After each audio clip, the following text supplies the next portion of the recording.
Hey, Brandon, has Matt Harvey reported, and are you looking at him strictly as a starter at this point, or can you see a scenario where maybe he transitions to like bullpen swingman type role?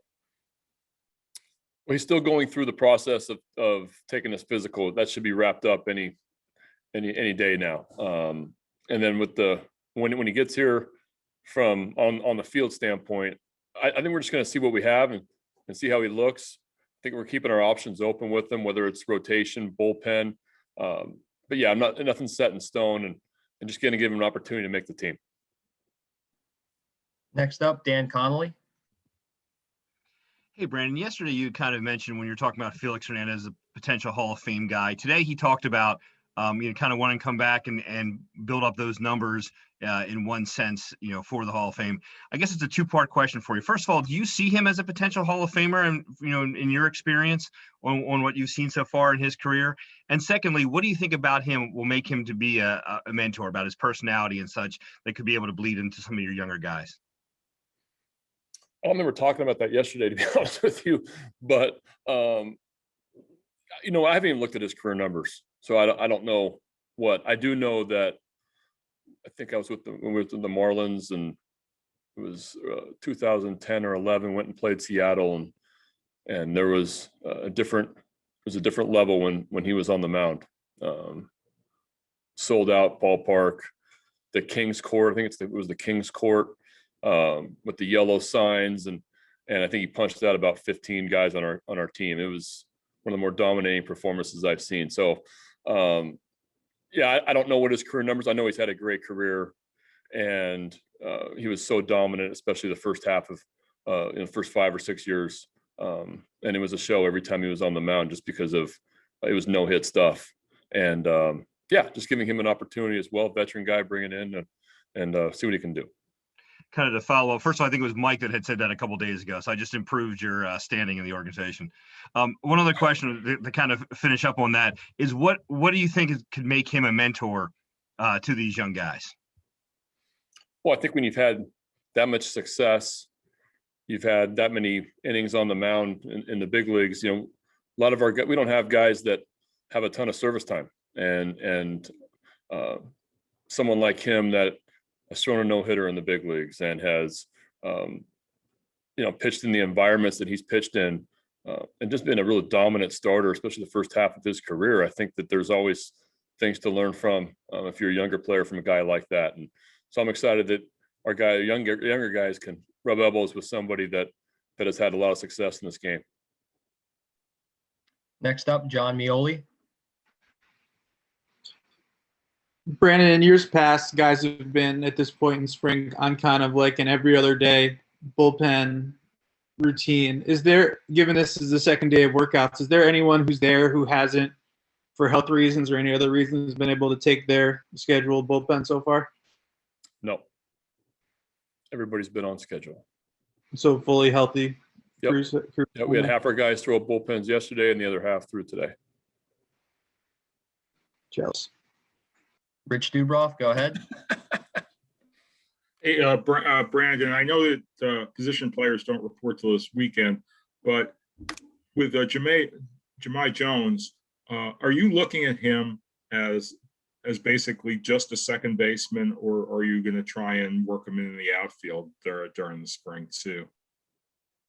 Yeah, I think you're going to see him do a little bit of both. I think I'd like to see him a lot at second. I think that's going to be the main focus, but we know he can play the outfield, and so I think that his primary position this camp will be second base, but you'll see him in the outfield as well. Excited to have him. Talk to some Angels coaches, a lot of guys I know over there, and they rave about how athletic he is and how much better he got defensively, especially at second base last year.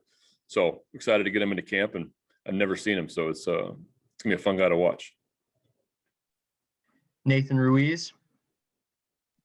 Hey, Brandon, you guys carried 3 catchers for a lot of last year. I know the roster configuration is a little different this season, but is that something that you'd like to consider doing? I know it's still very early in this process, but is that something that you think is a possibility? I think the 28-man roster definitely helped with that. If we care, no, I'm not sure. Yeah, the answer to that is I'm not sure. I have no idea what our roster is going to look like this early, and it's always a luxury to have 3 catchers on your roster. That's a huge thing for, especially right, left, and you're able to pinch hit for a guy and have a third guy that possibly could play other positions. Also, it's very, very helpful. But yeah, with the limited roster this year, and let's see how our pitching lines up and how many guys we carry on the mound, et cetera. I think that it's just too early to answer that. Stan Charles. Brandon, just a question about your bullpen. In an ideal situation, would you like to have one guy emerge as the quote unquote closer, or would you rather just be able to mix and match when you need to? It's a good question. I think that ideally you'd like to have roles defined. I think that we have guys that are able to pitch in the 9th inning. I'm looking for guys to be able to pitch in the 9th inning, and then we'll go from there. But yeah, when you have a Aroldis Chapman or Mariano Rivera, those type of guys, yeah, you want them to pitch the 9th inning, and that's their role. We're just not there yet. So as of right now, the 9th inning is wide open, and we'll do the best we can, and we'll see what we have. We'll see who can handle that situation and who we feel like is the best matchup. Whoever we're going to face that in the 9th. But yeah, in an ideal world, you have a lights out closer that when you give the ball to in the 9th inning, you got a high percent chance to win the game. David Lorilla, go ahead. Hey, Brandon, you were asked yesterday about playoff projections, and you understandably aren't going to be concerned with those. But what about player projections? Can they be helpful in assessing just how a player is performing over the course of a season? In other words, are they basically a baseline when you're evaluating? I think there's a lot of things we evaluate when we're evaluating a player, from numbers to improvement we see making as coaches. Yeah, I think we're always evaluating our players in every way, and that's a daily conversation that happens in the coach's room, a daily conversation that happens with Mike, and talking about our players. So I don't really understand the question very well, but I think that the bottom line is we're constantly talking about our players, and we're going to evaluate them in every way possible. Yeah, I guess to make it more clear, just say any certain player, maybe a young player, the projection system suggests, that maybe he's going to have a certain slash line, based on historical precedent and his profile. Will you look at that, say, in the course of June and say, hey, he's doing better or worse than we thought he would? Yeah, I think we look at projections, but also projections don't, it's not the end all be all. And I think that there's you give guys a player plan. You want to see improvement in players in every aspect, from on the mound to position players, also from a standpoint of like to see him with more power, like to see him draw more walks, etc. That might be a goal that you have going into the season, and then you kind of reevaluate as the season goes along. Follow-up question from John Mioli. John, go ahead. Brandon, given the protocol's unique circumstances, have position players been allowed to report? Are they able to be there working out during this period and doing what they normally would if they wanted to show up early? Yeah, we got Trey's here. Trey, DJ Stewart, and Wilkerson. They're all here, and they swung the bat today on the field. Steve How does Trey look? Oh, sorry.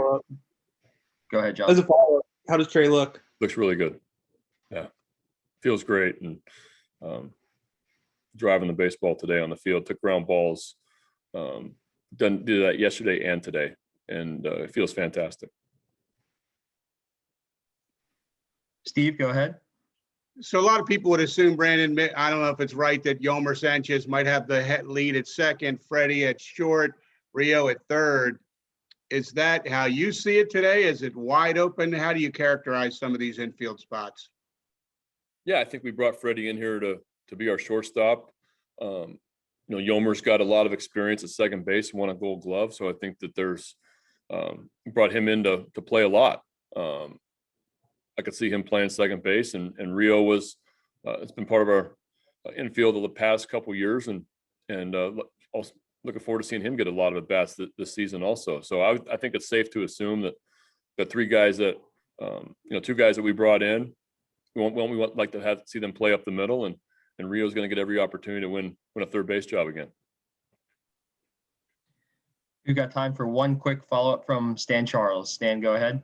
Brandon, I was going to ask you about Freddie Galvis. I mean, I've seen him play a little bit, but not for any great length of time. What do you think we can expect as an overall player here? What does he bring to the table? Just really solid, really steady. Saw him play in Philly when he first came up, and then Toronto a couple of years ago when he was in our division. Just a very, very solid, steady player.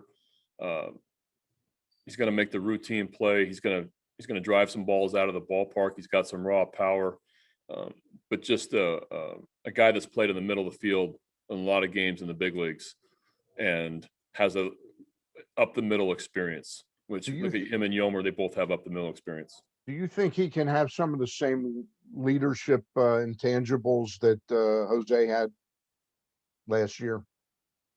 I definitely think that's possible. Everything that I hear, I don't know him very well. Talked to him on the phone. Looking forward to meeting him when he gets here. But Cincinnati people rave about him. Talked with people that have had him also in the past, and they think he's a really good clubhouse guy and a nice leader by example. So I think he has a lot of those qualities.